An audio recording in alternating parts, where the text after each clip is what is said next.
નમસ્કાર, સીએનબીસી બજારમાં આપનું સ્વાગત છે. સીએનબીસી બજારના મની મેનેજરમાં આપનું સ્વાગત છે. અને મની મેનેજર એટલે તમારા નાણાંનું ચોક્કસ આયોજન માટે અપાતું માર્ગદર્શન. હું પ્રીતિ દલાલ આપ સૌનું સ્વાગત કરું છું આજના મની મેનેજરમાં.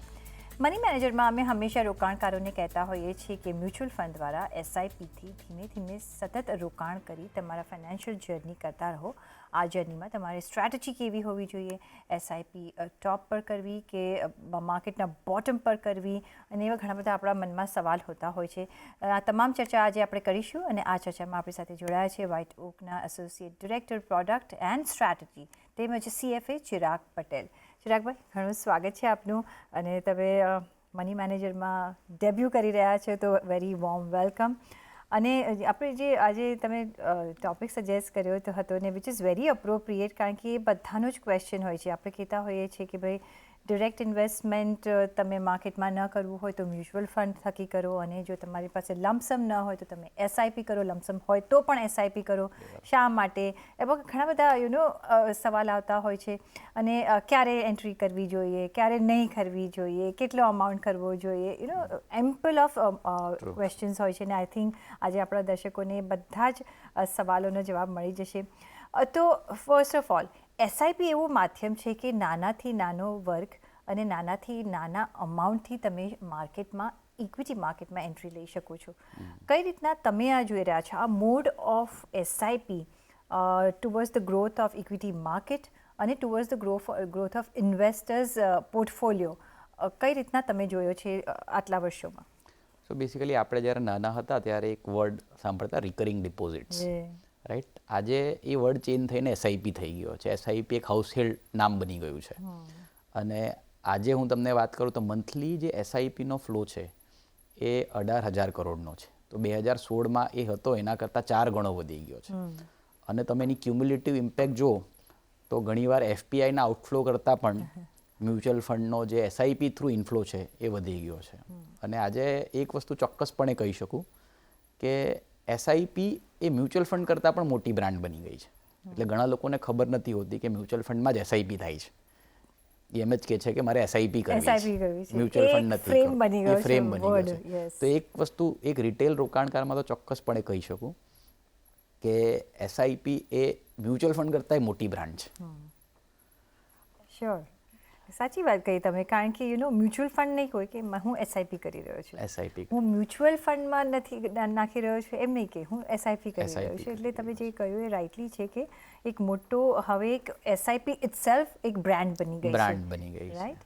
હવે સવાલ એ હોતો હોય છે કે ભાઈ એસઆઈપી કરવી જોઈએ, હવે કેટલા અમાઉન્ટથી શરૂઆત કરવી જોઈએ? તો આપણે કહ્યું છે કે ભાઈ તમારી પાસે જેટલા પૈસા હોય, જેટલું સગવડ હોય, તમે અને જે ડિસિપ્લિનથી તમે આગળ કરી શકતા હો તો તમે એટલા તો કરજો જ. પણ કયા સમયે કરવી જોઈએ? શું આપણે એનએવી પર નજર કરવી જોઈએ? શું પાસ્ટ પરફોર્મન્સ પર નજર કરવી જોઈએ? શું માર્કેટ હાઈ હોય ત્યારે કરવું જોઈએ કે માર્કેટ ડાઉન હોય ત્યારે કરવું જોઈએ? હવે કેટલું હાઈ જશે ને કેટલું ડાઉન જશે એ તો આપણને ખબર નથી કરી, આપણે ટાઈમિંગ કરી નથી શકતા હોતા માર્કેટમાં. તો અને કઈ સ્કીમમાં કરવું જોઈએ જેથી હું I can go on and on and on. આવા ઘણા બધા ક્વેશ્ચન્સ માઇન્ડમાં હોતા હોય છે જ્યારે અ લેમેન એઝ અ ઇન્વેસ્ટર હોતો હોય છે માર્કેટમાં. તમારા હિસાબે કઈ રીતના તમારી પાસે કેવા સવાલ આવે છે? બિકોઝ તમે તો આ બિઝનેસમાં છો. અને શું લોકોમાં મૂંઝવણો હોતી હોય છે? તો હું 17 વર્ષથી આ મ્યુચ્યુઅલ ફંડ ઇન્ડસ્ટ્રી સાથે સંકળાયેલો છું. તો ઘણા વર્ષથી એસઆઈપી જ્યારથી શરૂ થઈ ત્યારથી અમે લોકોના પ્રશ્નોના જવાબ આપતા રહ્યા છે. પણ આપણે લગભગ બહુ રેન્ડમ જવાબ આપી દઈએ ઘણીવાર. તો આટલા વર્ષોથી હવે એસઆઈપી આટલી મોટી બ્રાન્ડ બની છે, ઘણા બધા રોકાણકારો એસઆઈપી થ્રુ પહેલીવાર મ્યુચ્યુઅલ ફંડમાં ઇન્વેસ્ટમેન્ટ કરી રહ્યા છે.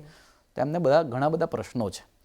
તો અમે નક્કી કર્યું કે આ બધા પ્રશ્નોનો એક ઓબ્જેક્ટિવ આન્સર હોવો જોઈએ કે જે એમને ગાઈડ કરી શકે કે શું કરવું જોઈએ, શું નહીં કરવું જોઈએ અને શું મિથ છે.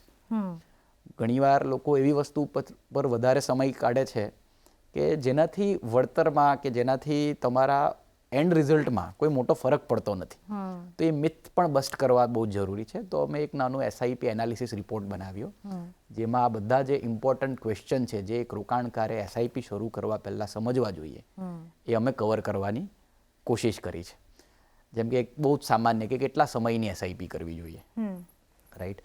તો 1996થી સેન્સેક્સ TRI ઇન્ડેક્સ બન્યો છે, બરાબર છે, અને ત્યારથી અત્યાર સુધી અમે 3 વર્ષની SIP કરી હોય તો શું રિઝલ્ટ આવ્યા હોય, નેગેટિવ રિટર્ન તમને મળ્યા છે કે નથી મળ્યા, અને મળ્યા તો કેટલી વાર મળ્યા છે, જો તમે 5 વર્ષની કરી હોય તો શું થયું છે, જો તમે 8 વર્ષની કરી હોય તો શું થયું છે. તો ફોર એક્ઝામ્પલ કોઈક વ્યક્તિએ 3 વર્ષની SIP કરી હોય તો એવું થયું છે કે 3 વર્ષના અંતે 16% ટાઈમ એને નેગેટિવ રિટર્ન પણ જોવા મળ્યું હોય. એટલે એવું જરૂરી નથી કે તમે જ્યારે તમારી SIPના 3 વર્ષ પૂરા થાય ને બજાર જો ખરાબ હોય તો તમે નેગેટિવ રિટર્ન એને જોઈ શકો. કોઈકે 5 વર્ષ માટે કરી હોય તો 91% ટાઈમ પોઝિટિવ રિટર્ન છે, પણ 9% ટાઈમ નેગેટિવ રિટર્ન પણ આવ્યા છે. અને તમે 8 વર્ષ કે એના બેયોન્ડ કરી હોય તો ક્યારે પણ નેગેટિવ વળતર આવ્યું નથી હમણાં સુધીમાં, રાઈટ. એટલે ઘણીવાર કહે ને ટાઈમ ડાયવર્સિફિકેશનથી તમે માર્કેટનું રિસ્ક ઓછું કરી શકો. તો જેમ તમારું ઇન્વેસ્ટમેન્ટ હોરાઇઝન લાંબો થાય, તમે બધી માર્કેટ સાયકલમાં રહો ઇન્વેસ્ટેડ, તો જનરલી 8 થી 10 વર્ષ એક માર્કેટ સાયકલ, લોકો રેન્ડમલી જવાબ આપે છે કે 8 થી 10 વર્ષની એક ફૂલ ઇકોનોમિક સાયકલ કે માર્કેટ સાયકલ હોય છે. તો એક માર્કેટ સાયકલ મિનિમમ તમારું ઇન્વેસ્ટમેન્ટ હોરાઇઝન હોવું જોઈએ. તો અમે જ્યારે ડેટાથી જોયું તો એમાં પણ એ જ આવ્યું કે 8 વર્ષમાં ક્યારેય નેગેટિવ રિટર્ન આવ્યા નથી. અને જેમ જેમ તમે ઇન્વેસ્ટમેન્ટ હોરાઇઝન વધારતા જાઓ તેમ નેગેટિવ રિટર્ન નહીં પણ 8%થી વધારે રિટર્ન આવવાની પણ સંભાવના વધતી જાય છે. એટલે જ આપણે કહેતા હોય છે કે ભાઈ જો તમે મ્યુચ્યુઅલ ફંડમાં એન્ટ્રી કરો છો, SIP દ્વારા કરો છો કે લમસમ કરો છો, તમારે એક લોંગ પીરિયડ રાખવો પડે. અને હું ઘણા બધા વ્યુઅર બેઝ શો કરતી હોઉં છું, અને ફર્સ્ટ ઓફ ઓલ તો લોંગ પીરિયડનું એક ડેફિનેશન સમજવું ઘણું બધું જરૂરી છે.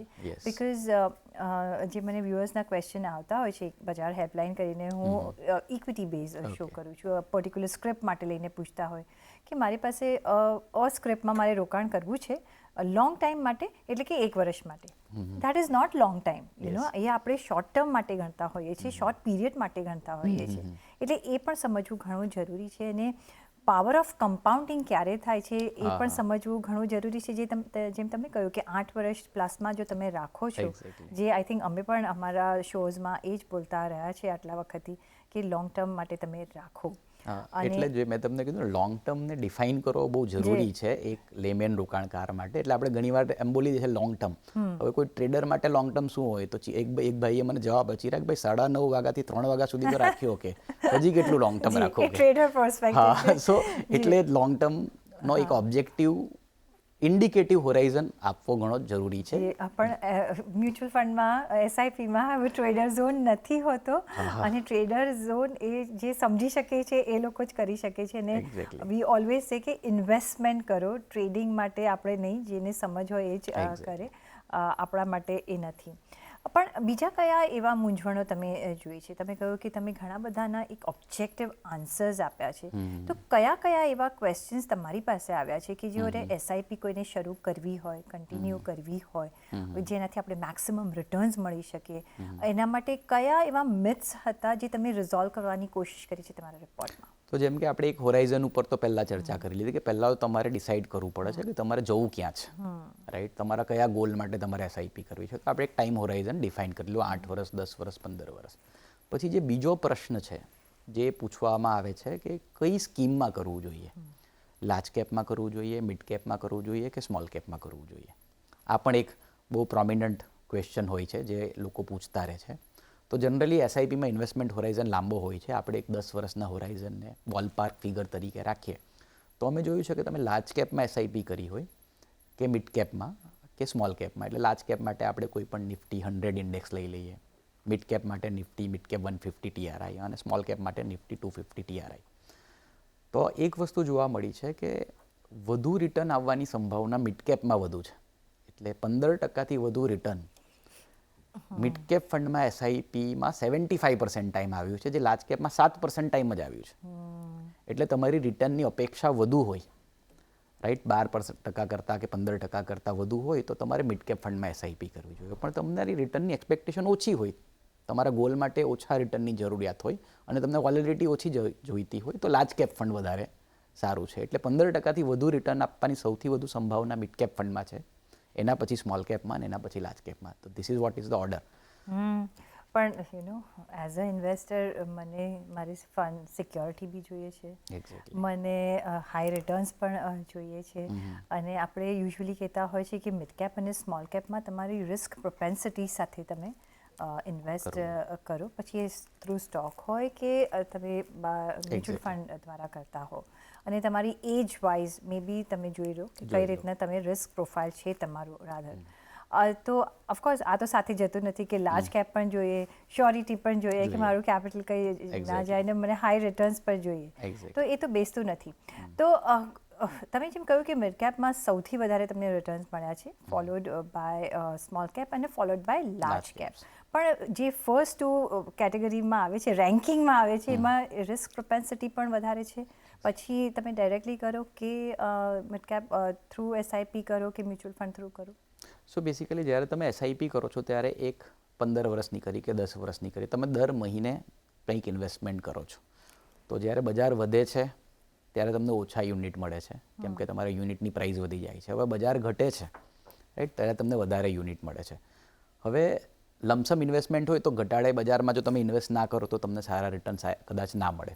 પણ SIP એક એવી વસ્તુ છે કે તમે દરેક બજારમાં પાર્ટિસિપેટ કરો છો, રાઈટ. અને જેમ પહેલાં જ આપણે ડિફાઇન કર્યું કે આપણે 10 વર્ષની કે એવી જ SIP કરીએ છીએ, તો ટાઈમ ડાયવર્સિફિકેશન સારો થઈ જાય છે. મિડ એન્ડ સ્મોલ કેપમાં વોલેટિલિટી ચોક્કસ વધુ હોય છે, પણ જો તમારો ઇન્વેસ્ટમેન્ટ હોરાઇઝન લાંબો હોય, સફિશિયન્ટ સમય તમે આપી શકતા હોય, તો અત્યાર સુધીના અભ્યાસ પરથી એ જોવા મળ્યું છે કે એમાં વળતર વધુ મળ્યું છે. અને હા, કોઈક વધારે રિસ્ક તમારે બેર ના કરવું હોય, રાઈટ, અને તમારી રિટર્ન રિક્વાયરમેન્ટ પણ રિઝનેબલ હોય, તો લાર્જ કેપ ફંડ અથવા તો એક બીજો રસ્તો છે કે તમે એક ફ્લેક્સી કેપ ફંડમાં કરી શકો. ચિરાગભાઈ, તમે એક ફ્લેક્સી કેપ ફંડની વાત કરી. હવે જ્યારે તમે SIP કરો છો અને મ્યુચ્યુઅલ ફંડ થ્રુ જાઓ છો, એટલી બધી કેટેગરીઝ હોય છે. બેલેન્સ ફંડ છે, મલ્ટી કેપ છે, લાર્જ કેપ છે, મિડ કેપ છે, સ્મોલ કેપ છે. હવે રોકાણ કરવું તો કઈ રીતના કરવું? આ તો મેં બેઝિક કેટેગરી કહી છે ને. હવે તો આપણે જોઈ રહ્યા છીએ કે એટલા બધા નામ આવતા હોય છે કે સમટાઈમ્સ તમે યુ ગેટ કન્ફ્યુઝ કે કઈ રીતના હું શરૂઆત કરું, કઈ રીતના હું એન્ટ્રી કરું. તો કઈ સ્કીમ્સ, એમાં કઈ કેટેગરીઝ અને ટાઈમિંગ કેટલું ઇમ્પોર્ટન્ટ હોય છે? જેવી રીતે તમે કહ્યું કે માર્કેટ જ્યારે હાઈ હોય ત્યારે કરું કે લો હોય ત્યારે કરું, શું આપણી NAV બરાબર છે કે નહીં ત્યારે કરવું કે કઈ રીતના કરવું? આ બધા સવાલોનો તમે કઈ રીતે જવાબ આપશો? સો બેસિકલી જેમ તમે કીધું કે ઘણી બધી સ્કીમ છે, મિડ કેપમાં રિટર્ન વધુ આવે છે પણ રિસ્ક પણ વધુ છે. તો અમુક હાઇબ્રિડ કેટેગરી છે વિધિન ધીસ માર્કેટ કેપ, જેમ કે મલ્ટી કેપ ફંડ્સ. હવે મલ્ટી કેપ ફંડનું એક મેન્ડેટ હોય છે કે તમારે minimum 25% small cap, minimum 25% mid cap અને મિનિમમ 25% લાર્જ કેપમાં રાખવું જ પડે છે. એટલે ઘણા બધાએ જો ઘણી બધી SIPઓ ના કરવી હોય અને અક્રોસ માર્કેટ સેગમેન્ટ ડાયવર્સિફાઈ કરવું હોય, તો મલ્ટી કેપ ફંડ એ બહુ જ સારો એક ઓપ્શન છે, કેમ કે તમે એન્શ્યોર કરી શકો છો કે મિનિમમ 25% તો દરેક માર્કેટ કેટેગરીમાં મારા પૈસા જઈ જ રહ્યા છે. બીજી એક કેટેગરી છે જેમ કે લાર્જ એન્ડ મિડ કેપ. તો એમાં તમારે મિનિમમ 65% લાર્જ કેપમાં અને મેક્સિમમ 65% લાર્જ કેપ અને મેક્સિમમ 35% મિડ કેપ કરી શકો. 35 to 65 ઇઝ ધ રેન્જ. તો ત્યાં પણ તમે SIP કરી શકો, જેથી તમારું રિસ્ક અને રિવોર્ડ બંને બેલેન્સ થતું રહે થ્રુ મિડ કેપ અને લાર્જ કેપ. તો આ બી ઘણી બધી કેટેગરીઝ છે. કોમ્બિનેશન કરી શકો તમે બેઝડ ઓન તમારે કેટલાની SIP કરવી છે. ધારો કે કોઈ કે બહુ નાની અમાઉન્ટ કરવી હોય તો એક મલ્ટી કેપની SIP કરીને ચલાવી શકે. બીજું ઘણા બધા પ્રશ્નો છે, જેમ કે તમે કીધું કે ક્યારે કરવી જોઈએ, કઈ તારીખે કરવી જોઈએ, રાઈટ. તો બેસિકલી અત્યારે તો બજારનો ઓલ ટાઈમ હાઈ ચાલે છે, એટલે આ પ્રશ્ન બહુ જ પ્રોમિનન્ટ છે. પણ એક વસ્તુ કહું, 2017થી દરેક કેલેન્ડર યરમાં સેન્સેક્સે ઓલ ટાઈમ હાઈ બનાવ્યો છે અત્યાર સુધી, સતત 7 વર્ષથી. તો ઓલ ટાઈમ હાઈ બનાવવું એ માર્કેટનો ફીચર છે, રાઈટ. અને અમે જે અભ્યાસ કર્યો છે કે જ્યારે પણ બજારે ઓલ ટાઈમ હાઈ બનાવ્યો છે ને એના પછી બજાર 20%થી વધારે કરેક્ટ થયું છે, તો એ ઓલ ટાઈમ હાઈ પર ચાલુ કરેલી SIP એ વધુ રિટર્ન આપ્યું કે કરેક્ટ થયા પછી જો મેં SIP ચાલુ કરી હોય એણે વધારે રિટર્ન આપ્યું? તો પહેલી વસ્તુ છે કે બજારને ટાઈમ નથી કરી શકતા. અને એને પેલું શું કહેવાય કે ટાઈમ કરવું અઘરું નથી, અશક્ય છે. એ કરતાં બધાને આવડતું હોય તો આપણે બધા મલ્ટી મિલિયનર હતા. હા, એક્ઝેક્ટલી. તો SIP એટલા જ માટે એક ઇન્સ્ટ્રુમેન્ટ છે કે તમારે ટાઈમ કરવાની ઝંઝટથી તમે બહાર આવી જાઓ, રાઈટ. તો પણ આ અભ્યાસમાં એકદમ અમે જ્યારે રિઝલ્ટ જોયા તો એકચ્યુઅલી જે SIPઓ તમે બજારના ટોપ ઉપર ચાલુ કરી છે, એમણે એ જ સ્કીમમાં અથવા એ જ ઇન્ડેક્સમાં જે બોટમ ઉપર કરી હોય એના કરતાં વધુ રિટર્ન આપ્યું છે એબ્સોલ્યુટ ટર્મમાં. કેમ કે ધારો કે એક વર્ષ જો કરેક્શન ચાલુ રહે અને એ ઇન્સ્ટોલમેન્ટ જો તમારા નહીં જાય તો એના ઉપર તમને કોસ્ટ ઓફ ડિલે લાગે છે, રાઈટ. તો એક વસ્તુ જોયું છે કે એસઆઈપી શરૂ કરવાનો સમય પહેલાં તો તમને બજારની ટોપ કે બોટમ ખબર નથી અને તમે ટોપ પર પણ ચાલુ કરી હોય પણ વહેલી ચાલુ કરી હોય તો વધુ વળતર આવ્યા છે હમણાં સુધી. તો એક છે કે બજાર એસઆઈપી ચાલુ કરવાનો સમય ક્યારે છે તો આવતીકાલે, હમણાં રાઈટ. એટલે મારા મનમાં એમ કે 3 વાગી ગયા છે. So cut off time is 3 o'clock for mutual fund. બીજું ઘણા લોકો એવું કરે છે કે હું 1લી તારીખે કરાવું, હું 2જી તારીખે કરાવું કે એક્સપાયરીની નજીક એસઆઈપી કરાવું. તો આ બધા ગિમિકથી પણ એક્સ્ટ્રા રિટર્ન બનતા નથી. અમે જોયું છે કે ડેસિમલ પોઈન્ટ પછીના બીજા ફિગર ઉપર ફરક આવે છે એનાથી. એટલે ઘણીવાર લોકો શું કરે which is very small. હા, which is very small, very minuscule. આપણે મેક્રો પિક્ચર જોવાનું છે. હા, તો એમાં અમે એ જોયું છે કે લોકો છે ને ઓછા સમયની એસઆઈપી કરાવે છે અને પછી આવી બધી ડેટ્સમાં ને એમાં ગિમિક કરતા રહે છે. એનાથી કોઈ ફરક પડતો નથી, રાઈટ. કદાચ કોઈ શોર્ટર પીરિયડમાં કોઈ ડેટના વધારે પણ આવી જાય પણ એનાથી કોઈ વેલ્થમાં ફરક પડતો નથી, રાઈટ.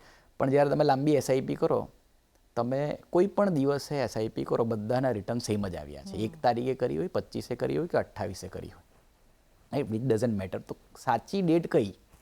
તો જે તમારી ઇન્કમ ક્રેડિટ થતી હોય એના બીજા દિવસની that is the best date four SIP, right. એટલે પછી તમને ખબર પડે કે મારે વાપરવાના કેટલા છે. પહેલા સેવ કરી દો, પહેલા ઇન્વેસ્ટ કરી દો, પછી વાપરો. હા, એટલે એ એક વસ્તુ છે. પછી એક બીજો ફીચર છે કે ડેઈલી કરવી જોઈએ, વીકલી કરવી જોઈએ કે મંથલી કરવી જોઈએ. ઘણા લોકોને લાગે છે કે ડેઈલી કરવામાં વોલેટિલિટીનો વધુ એડવાન્ટેજ થાય છે. તો અમે આ બધાના અભ્યાસ કર્યા, એમાં પણ કોઈ ફરક આવ્યો નથી. ખાલી તમારા અકાઉન્ટ સ્ટેટમેન્ટમાં ટ્રાન્ઝેક્શન વધે છે બેંકના અને મ્યુચ્યુઅલ ફંડમાં. So these are few important thing જે અમે જોયું છે કે લોકોને મંથલી કરો તો ચાલે. મંથલી કરો તો ચાલે. મોટે ભાગે કેશ ફ્લો બધાના મંથલી હોય છે. જી, સાચી વાત કહી તમે કે તમે એસઆઈપી કરો એ વધારે ઇમ્પોર્ટન્ટ છે. ક્યારે તમે માર્કેટને ટાઈમ તો નહીં જ કરી શકો અને ડિસિપ્લિન રાખો અને બહુ વિચારો નહીં કે હું આજે કરીશ, કાલે કરીશ, આ થશે પછી કરીશ. જ્યારે તમે વિચાર્યું કે મારે કરવી છે, ગો વિથ ઇટ અને પછી ડિસિપ્લિન રહેજો. કારણ કે એવરી મંથે તમારે એ સમયે તમારે એ એસઆઈપીની ચાલુ રાખવી પડશે, જે તમારી સાયકલ છે એ. અને મેક્રો લેવલ પર જોવાનું છે. માઇન્યુટ પ્રોફિટ્સ માટે આપણે નથી કામ કરતા, આપણે વેલ્થ ક્રિએશન માટે કામ કરીએ છીએ. એ કંઈ 1000-2000 રૂપિયાનો પ્રોફિટ માટે આપણે માર્કેટમાં નથી એન્ટ્રી કરતા. એ બધું ટ્રેડર્સનું કામ છે, એઝ અ ઇન્વેસ્ટર નહીં.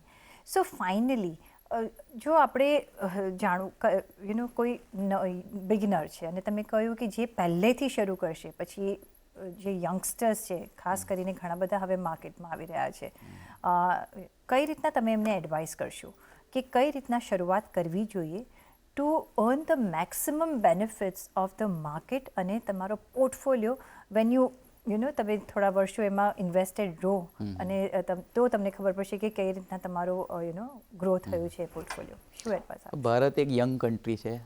60%થી વધુ આપણે ત્યાં યંગ પોપ્યુલેશન છે અને ભારતની જે લાર્જ કેપ કંપનીઝો છે ને એ પણ ગ્લોબલ કન્ટેક્સમાં હજી મિડ કેપ છે, રાઈટ.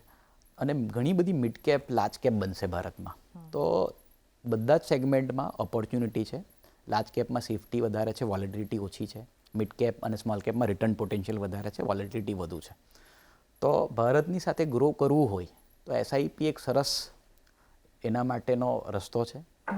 જ્યારે પણ તમે જોબ ચાલુ કરો, સૌથી પહેલી વસ્તુ તમારે કરવી જોઈએ એ એક એસઆઈપીથી શરૂઆત કરવી જોઈએ અને જેમ જેમ તમારી સેલેરીમાં ગ્રોથ આવે એસઆઈપી વધારતા રહેવું જોઈએ. તમે અમાઉન્ટ વધારી શકો છો. એના માટેનું એક ફીચર છે એસઆઈપી ટોપઅપ. કેમ કે ઇનિશિયલ 10 વર્ષમાં સેલેરી ઝડપથી વધે છે, રાઈટ. પછી એમાં થોડી સ્ટેગ્નન્સી આવી જાય છે. તો એ દરમિયાન જ્યારે સેલેરી વધે ને તો લોકો કન્ઝમ્પશન વધારી દે છે. જીન્સ લઈ આવશે, ટેલિફોન લઈ આવશે, મોબાઈલ લઈ આવશે. નવું અર્નિંગ શરૂ થયું છે તો ખર્ચા બી કરો. હા, તો તમારા અર્નિંગનું 30% આ રેન્ડમ બોલપાર્ક ફિગર છે. જો તમારા ઇન્કમ ઉપર જો ફેમિલી ડિપેન્ડન્ટ ના હોય, તમે યંગ છો તો તમે વધારે પણ કરી શકો એસઆઈપી. તમારે એસઆઈપીઓ શરૂ કરવી જોઈએ. એટલે બેઝિકલી જે ટાઈમે તમારે રિસ્ક લેવાનું હોય એ ટાઈમે તમારે રિસ્ક લઈ લેવું જોઈએ. 50 વર્ષ પછી રિસ્ક ના લઈ શકાય, રાઈટ? તો 50 વર્ષ પછી રિસ્ક ના લેવું હોય તો 25 વર્ષે એસઆઈપી ચાલુ કરવી એ વધુ જ હિતાવહ છે. જી, બરાબર છે. અને અમુક ક્વેશ્ચન એવા બી આવતા હોય છે કે એસઆઈપી જ કેમ, લમસમ કેમ નહીં? કારણ કે કોઈની પાસે ફંડ ફ્લો હોય છે તો કે હું લમસમ કરીને I am okay to wait for another 10 years. એ લોકોને શું તમે સલાહ આપશો? સો બેસિકલી લમસમ કરો કે એસઆઈપી કરો, લોંગ ટર્મમાં એનાથી ફરક નથી પડતો. રિટર્ન્સમાં ફેરફાર આવે છે ને? કોઈ રિટર્નમાં કોઈ ફેરફાર નથી આવતો. જો એક વસ્તુ છે, એક મિથ છે કે એસઆઈપીથી રિસ્ક ઓછું થઈ જાય છે, એવું નથી. તમારી 10,000ની એસઆઈપી હોય તો પહેલાં 5 વર્ષ સુધી એવરેજિંગ થાય.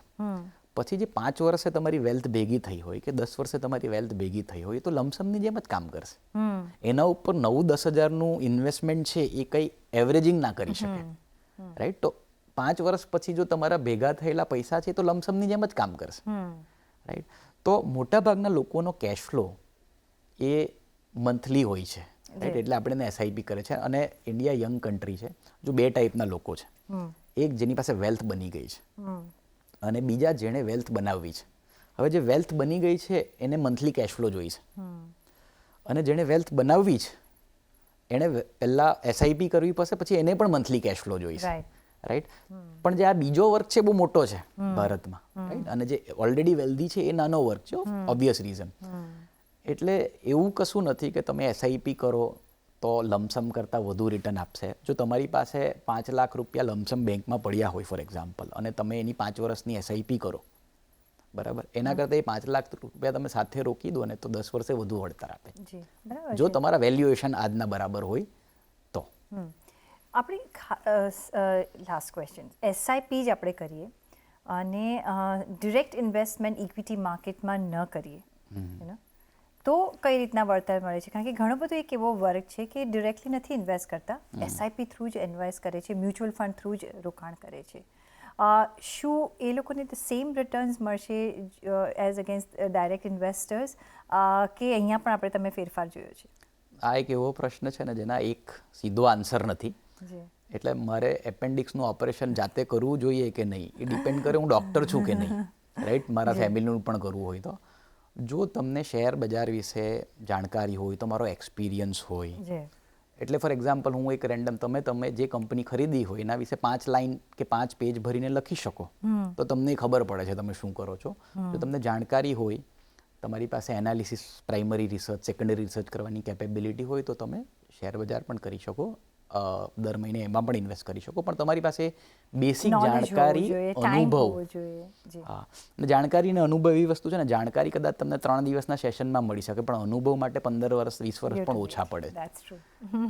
એટલે ખરી વાત છે. તો બસ એસઆઈપી કરો, ચિંતા આપણે કરવાની નથી. આપણે ખાલી આપણે જોવાનું છે કે આપણે ડિસિપ્લિન રહીએ. સારી સ્કીમ્સ તમારે એક સિલેક્ટ કરવી પડશે અને તમારા રોકાણમાં તમે ચાલુ રહેશો, લોંગ ટાઈમ ઇન્વેસ્ટેડ રહેશો તો આઈ થિંક તમારો જે વેલ્થ ક્રિએશનનો જે મોટો છે જરૂરથી જ સચવાઈ જશે અને એટલું ઇક્વિટી માર્કેટ તમને રિટર્ન્સ આપી જ દેશે. પણ ઓન દેટ નોટ, ચિરાગભાઈ, ઘણો આભાર તમારો અમારી સાથે આજે આવવા, અહીંયા સ્ટુડિયોમાં આવવા બદલ અને આ સરસ રીતે જાણકારી આપવા બદલ. સાથે જ પર્સનલ ફિનાન્સના તમારા સવાલ અમને મોકલો, તમારું નામ, શેર, ઉંમર સાથે ઈમેલ કરો અમને money@nw18.com પર, ફેસબુક પર લખો અમને facebook.com/CNBC પર અને ટ્વીટ પર કરી શકો છો twitter.com/CNBC પર.